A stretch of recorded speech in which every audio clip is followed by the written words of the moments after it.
Guys, I was just walking along here and just admiring the beauty, and it just made me think. I always have these like thoughts in my mind.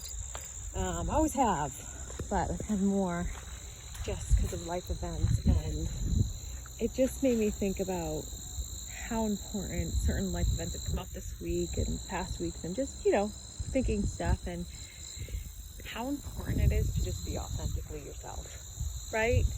Like, screw it all. Screw everyone else. No, I mean, you know, I love helping people, so I'm not saying abandon others, but like, the reality is when you are faced at the end of the day, right? Meaning even at the end of your life, the only person that you're really going to have to confront is yourself, right? And the things you didn't do or the things you weren't. And I just hope that I think that we all walk away and we don't have the regrets, and we are happy with who we are, because that is the stuff that really doesn't matter. So, be you guys. I don't mean screw everyone else. Be a good person. But be you, and be unapologetically you.